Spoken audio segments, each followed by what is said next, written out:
Hello കൂട്ടുകാരെ, ഇപ്പോൾ ഓണക്കാലമാണ് അല്ലേ? നമുക്ക് ഓണത്തിൻ്റെ പുരാണ കഥയൊന്ന് കേട്ടാലോ? എല്ലാവർക്കും അറിയാവുന്നതാണ്, എന്നാലും ഞാൻ ചുരുക്കി ഒന്നുകൂടി ഒന്ന് പറയാം. കുട്ടികൾക്കൊക്കെ വേണ്ടിയിട്ടൊന്ന് ചുരുക്കി പറയാം. നമ്മുടെ കേരളത്തിൽ മഹാബലി എന്ന പേരായിട്ടുള്ള ഒരു രാജാവ് ഭരിച്ചിരുന്നു.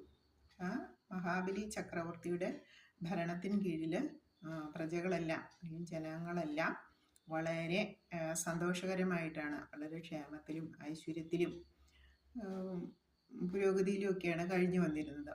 അപ്പം ഇങ്ങനെ സമ്പൽ സമൃദ്ധിയും ഐശ്വര്യവും ക്ഷേമവും, ആളുകൾക്കൊന്നും ആപത്തുകളോ ദാരിദ്ര്യമോ ഒന്നും ഉണ്ടായിരുന്നില്ല. എല്ലാവരും ഐശ്വര്യവും സന്തോഷം നിറഞ്ഞ ഒരു കാലഘട്ടത്തിൽ കൂടി ഇങ്ങനെ കടന്നു പോകുന്നതുകൊണ്ട് ദേവലോകത്തിരുന്ന് ദേവന്മാർക്ക് മഹാബലി ചക്രവർത്തിയോട് അസൂയ ഉണ്ടായി. അപ്പം നമുക്കാണെങ്കിലും ആരെങ്കിലുമൊക്കെ നല്ല രീതിയിൽ ജീവിച്ചു പോകുന്ന കാണുമ്പോൾ നമുക്കൊരു ബുദ്ധിമുട്ട് തോന്നാറുള്ളത് പോലെ ദേവന്മാർക്കും ഒരു ബുദ്ധിമുട്ട് തോന്നി.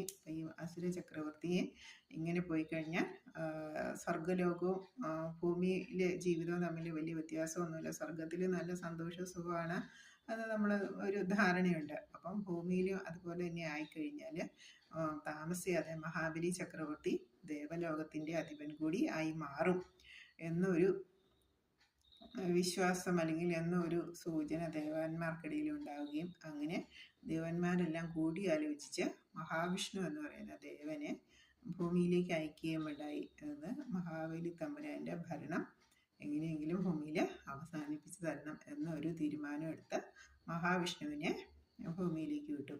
ആ മഹാബലി തമ്പുരാൻ പ്രജാക്ഷേമ തൽപരനും, എന്താ പ്രജകൾ എന്താവശ്യപ്പെട്ടാലും അല്ലെങ്കിൽ പ്രജകളുടെ ക്ഷേമം എന്താണോ, പ്രജകളുടെ ഇഷ്ടം എന്താണോ അതനുസരിച്ച് നാട് ഭരിച്ചുകൊണ്ടിരിക്കുന്ന ഒരു ചക്രവർത്തിയായിരുന്നു മഹാബലി ചക്രവർത്തി. അപ്പോൾ അങ്ങനെ മഹാബലി ചക്രവർത്തിയുടെ സദസ്സിൽ മഹാവിഷ്ണു ഒരു ചെറിയൊരു ബാലനായിട്ട് വരികയുണ്ടായി, വേഷം മാറി വരികയുണ്ടായി. അപ്പം രാജാവ് വളരെ സ്വീകരിച്ച് ഇരുത്തി കുട്ടിയോട് കാര്യങ്ങളൊക്കെ ചോദിച്ചു. അപ്പം കുട്ടി പറഞ്ഞു, മഹാരാജാവെ, അങ്ങയുടെ സൽകീർത്തി ഞാൻ കേട്ടറിഞ്ഞു വന്നതാണ്. എനിക്ക് തപസ് ചെയ്യുന്നതിനായിട്ട് എനിക്ക് 3 അടി മണ്ണ് വേണം. 3 അടി മണ്ണ്, എനിക്കിരുന്ന് തപസ് ചെയ്യാനായിട്ട് 3 അടി മണ്ണ് വേണം. അത് അങ്ങനെ ഒരു ആവശ്യവുമായിട്ടാണ് ഞാൻ ഈ രാജസദസ്സിലേക്ക് എത്തിയിട്ടുള്ളതെന്ന് പറഞ്ഞു. അപ്പം രാജസദസ്സിലുണ്ടായിരുന്ന രാജാവിൻ്റെ ഉപദേഷ്ടാക്കളും അതുപോലെ രാജാവിൻ്റെ ഗുരു ഉണ്ടാവും. അപ്പം അങ്ങനെയുള്ള പ്രമുഖന്മാരൊക്കെ പറഞ്ഞു, രാജാവെ, ഇങ്ങനെ ഈ ബാലൻ ചോദിക്കുന്ന പ്രകാരം അങ്ങ്